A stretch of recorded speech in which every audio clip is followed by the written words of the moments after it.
इस video lecture में हम डिस्कस करेंगे second year chemistry chapter 12 Cannizzaro's reaction. Let's start. Cannizzaro's reactions basically nucleophilic addition reaction है। There are two types of nucleophilic addition reactions, base catalysed nucleophilic addition reaction and acid catalysed nucleophilic addition reaction. Cannizzaro's reaction basically base catalysed nucleophilic addition reaction है। Students, अगर exam के point of view से बात की जाए तो this one is very very important reaction. ये reaction exam के पॉइंट ऑफ व्यू से बहुत अहम है। Why this reaction is called Cannizaro's reaction? This was first introduced by Stanislaw Cannizzaro. ये एक साइंटिस्ट है। इस साइंटिस्ट ने इस रिएक्शन को इंट्रोड्यूस करवाया। बेसिकली ये जो साइंटिस्ट है ये एक केमिस्ट है और इस रिएक्शन को उसी केमिस्ट के नाम की वजह से कैनिज़ारोस रिएक्शन कहा जाता है। Aldehydes that have no alpha hydrogen atom undergo Cannizaro's reaction.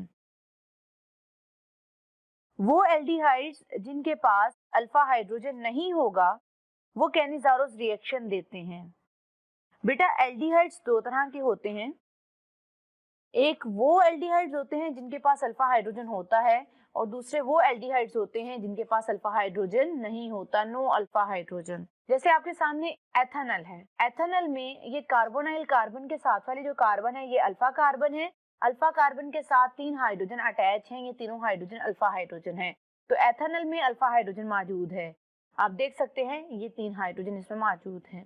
Same ethanol, ये दोनों एथेनॉल ही है। एक को जरा मैंने ओपन करके लिख दिया और एक को ओपन नहीं किया। इसके बरक्स अगर हम मेथेनॉल को देखते हैं तो मेथेनॉल में कार्बोनाइल कार्बन के साथ कोई अल्फा कार्बन मौजूद नहीं है।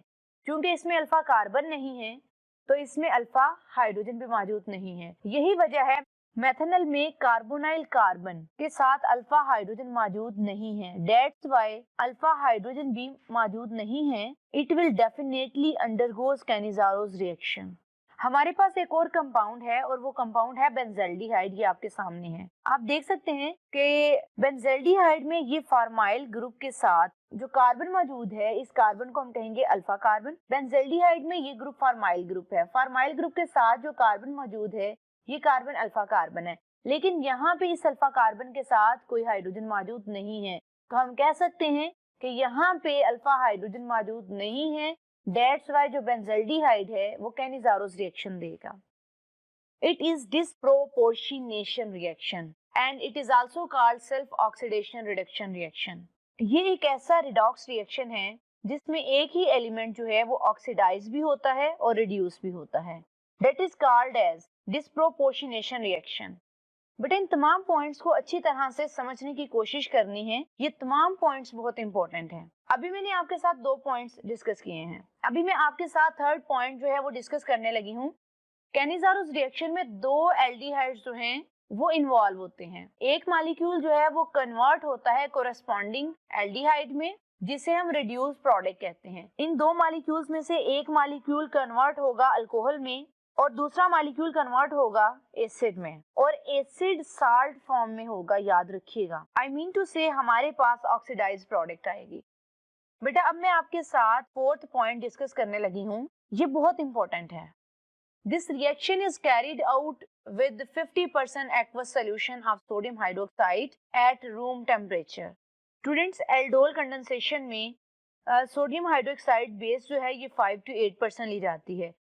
यानी एल्डोल कंडेंसेशन में बेस की कम जरूरत होती है, लेकिन कैनिज़ारोस रिएक्शन में हमने 50% जो है वो aqueous solution of sodium hydroxide use करना है। इट मींस के 50% इसमें वाटर होता है और 50% ही बेस होगी। इस पॉइंट में 3 इंपॉर्टेंट बातें जो हैं वो मैंने आपको बताई हैं और ये तीनों ही आपने याद रखनी है। पहली बात ये है कि यहाँ पे ये जो सोडियम हाइड्रोक्साइड बेस है ये वर्क करेगी as a catalyst.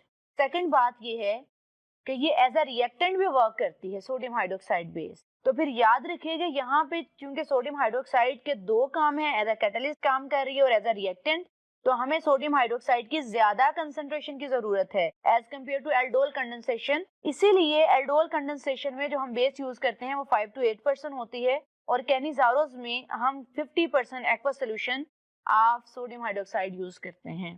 Third and last point ये है, इस रिएक्शन को अगर हम रूम टेम्परेचर पे करवाएंगे तो इस रिएक्शन को कंप्लीट होने में कई घंटे लग सकते हैं।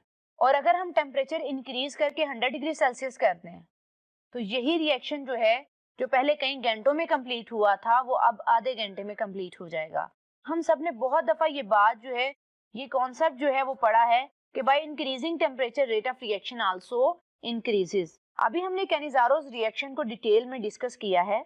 अब इससे हम एक एग्जांपल के साथ देखेंगे। ये हमारे पास मेथनॉल है यानी फॉर्मेल्डिहाइड है।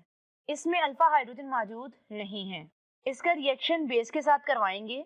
ये बेस जो है ये 50% है और जैसे ही रिएक्शन होगा तो हमारे पास दो प्रोडक्ट्स आएंगी। एक है मिथाइल अल्कोहल जिसे हम मेथनॉल भी कहते हैं और इसके साथ हमारे पास जो है वो सेकंड प्रोडक्ट आएगी HCOONA। ये प्रोडक्ट हमारे पास ऑक्सीडाइज्ड प्रोडक्ट है और जो मिथाइल अल्कोहल है ये रिड्यूस्ड प्रोडक्ट है। ये मेरे पास दो फॉर्मेल्डिहाइड हैं और एक बेस है। होगा कुछ इस तरह से, यहाँ से बॉन्ड ब्रेक होगा। जैसे यहाँ से बॉन्ड ब्रेक होना है तो यहाँ से एक हाइड्रोजन रिमूव होगा और एक हाइड्रोजन यहाँ से। अब ये जो हाइड्रोजन है ये इस कार्बन के साथ जाके अटैच हो जाएगा और ये हाइड्रोजन इस ऑक्सीजन के साथ। इसमें होना कुछ इस तरह से है, जब यहाँ से बॉन्ड ब्रेक होना है तो ऑक्सीजन ने भी बॉन्ड बनाना है और इस कार्बन ने भी बॉन्ड बनाना है। इस कार्बन ने इस हाइड्रोजन के साथ बॉन्ड बना लेना है और इस ऑक्सीजन ने इस हाइड्रोजन के साथ बॉन्ड बना लेना है। जैसा कि आप देख सकते हैं ये OH है और ये वो H है जो ये वाली अटैच हुई थी, ये H जो इस कार्बन के साथ अटैच हुई थी और इसके साथ हमारे पास ये प्रोडक्ट आ गई HCOONA। बेटा इसे हम मिथाइल अल्कोहल कहेंगे और मिथाइल अल्कोहल जो है ये रिड्यूस्ड प्रोडक्ट है और ये जो इसके साथ दूसरी प्रोडक्ट आई है ये ऑक्सीडाइज्ड प्रोडक्ट है। अब हम सेकंड एग्जांपल की तरफ चलते हैं। ये हमारे पास बेंजल्डिहाइड है। जैसा कि मैं आपको पहले भी बता चुकी हूँ कि बेंजल्डिहाइड में अल्फा हाइड्रोजन मौजूद नहीं होती। बेंजल्डिहाइड में ये जो फॉर्माइल ग्रुप है इसके साथ जो कार्बन अटैच है, इस कार्बन को अल्फा कार्बन कहेंगे और अल्फा कार्बन के साथ अल्फा हाइड्रोजन मौजूद नहीं है। इसका रिएक्शन हम करवाएंगे 50% सोडियम हाइड्रोक्साइड के साथ। इससे हमारे पास प्रोडक्ट आएगी benzyl alcohol and sodium benzoate. ये सोडियम बेंजोएट है। ये किस तरह से रिएक्शन हुआ है मैं आपको दिखाती हूँ। एक ये बेंजल्डिहाइड है और एक ये बेंजल्डिहाइड है। यहाँ पे होगा कुछ इस तरह से कि यहाँ से बॉन्ड ब्रेक होगा, यहाँ से बॉन्ड ब्रेक होगा और यहाँ से बॉन्ड ब्रेक होगा।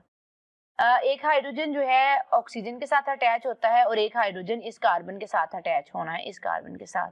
अब यहाँ पे ये हाइड्रोजन इस कार्बन के साथ अटैच होगा, ये ऑक्सीजन और ये जो H है ये अटैच होंगे। जरा देखें फ्रेंड्स, यहाँ पे ये देखें ये OH बन गया और ये जो H है ये इस कार्बन के साथ अटैच हो गया। आप देख सकते हैं कि इस कार्बन के साथ पहले कितने H थे, एक H था। अब ये दूसरा H भी अटैच हो गया, ये बन गया CH2। इसका नाम है बेंजाइल अल्कोहल। बाकी हमारे पास ये इतना कंपाउंड बचा और यहाँ पे ये NaO है।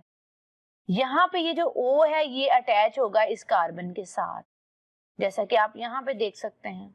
तो ये प्रोडक्ट हमारे पास आई सोडियम बेंजोएट। फ्रेंड्स यहाँ पे जरा गौर कीजिएगा, ये जो इतना कंपाउंड है ना इसका नाम है बेंजाइल। ये बेंजाइल ग्रुप है क्योंकि इसके साथ OH ग्रुप अटैच है। ये जो OH ग्रुप है ये रिप्रेजेंट करता है कि ये अल्कोहल है, लिहाजा इसका नाम हुआ बेंजाइल अल्कोहल। स्टूडेंट्स अभी तक हमने रिएक्शन को डिस्कस किया है, अब हम रिएक्शन के मैकेनिज्म को डिस्कस करेंगे। स्टूडेंट्स हम यहाँ पे मैकेनिज्म को 5 स्टेप्स में डिस्कस करेंगे, लेकिन अगर हम अपनी टेक्स्ट बुक की बात करें तो हमारी टेक्स्ट बुक में ये मैकेनिज्म 3 स्टेप्स में डिस्कस किया गया है। काम सेम है लेकिन मैं आपको आसान करके बताऊंगी। स्टेप नंबर 1 की अगर हम बात करते हैं, ये है फॉर्मेल्डिहाइड और ये है न्यूक्लियोफाइल। बेसिकली जो हमारे पास सोडियम हाइड्रोक्साइड है उसमें से OH हमारे पास आया है। ये OH नेगेटिव जो है ये बेसिकली NaOH से आता है। होना कुछ यहाँ पे इस तरह से है कि जो हाइड्रो ऑक्साइड आयन है इसने कार्बोनाइल कार्बन पे अटैक करना है। जैसे इसने कार्बोनाइल कार्बन पे अटैक करना है, आप जानते हैं कि कार्बन के सिर्फ 4 बॉन्ड बनते हैं। यहाँ जो कार्बन और ऑक्सीजन के दरमियान बॉन्ड मौजूद है ये ब्रेक होगा, तो ये हमारे पास प्रोडक्ट आई है।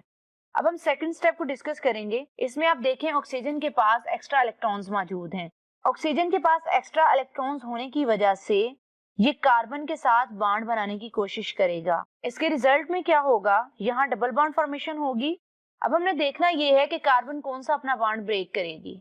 कार्बन अपना ये बॉन्ड ब्रेक करेगी और दोनों इलेक्ट्रॉन हाइड्रोजन को देगी और ये बन जाएगा हाइड्राइड आयन। और हाइड्राइड आयन के साथ ये जो हमारे पास प्रोडक्ट आई है ये है फॉर्मिक एसिड। स्टेप 3 में होना कुछ इस तरह से है तो ये जो हमारे पास फॉर्मिक एसिड आया है और हाइड्राइड आयन है, यहाँ पे हाइड्राइड आयन ने कार्बोनाइल कार्बन पे अटैक करना है, इसने इस पे अटैक करना है और फिर यहाँ से ये बॉन्ड ब्रेक होगा और दोनों इलेक्ट्रॉन ऑक्सीजन के पास चले जाएंगे और इससे बनने वाली प्रोडक्ट मिथॉक्साइड आयन है और मिथॉक्साइड आयन का ये फॉर्मूला है CH3O नेगेटिव।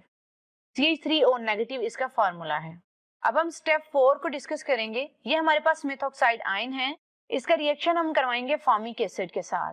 अब होना कुछ ये है कि मिथॉक्साइड आयन में ये जो ऑक्सीजन है इसने इस पे अटैक करना है और हाइड्रोजन को अपने साथ ले आना है। अब यहाँ से बॉन्ड ब्रेक होगा between oxygen and hydrogen, bond break होगा और दोनों इलेक्ट्रॉन्स जो हैं वो ऑक्सीजन के पास चले जाएंगे, जिसके रिजल्ट में हमारे पास प्रोडक्ट आएगी।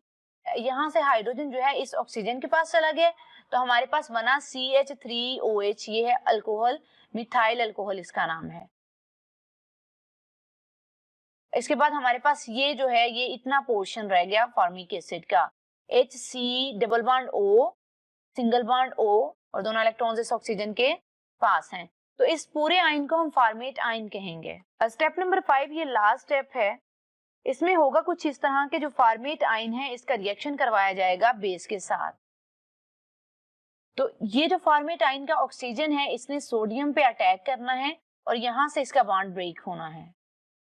सोडियम जो है वो आके फॉर्मेट आयन के साथ अटैच होगा, जिससे इसका नाम बनेगा सोडियम फॉर्मेट और हाइड्रो ऑक्साइड आयन जो है वो सेपरेट हो जाएगा।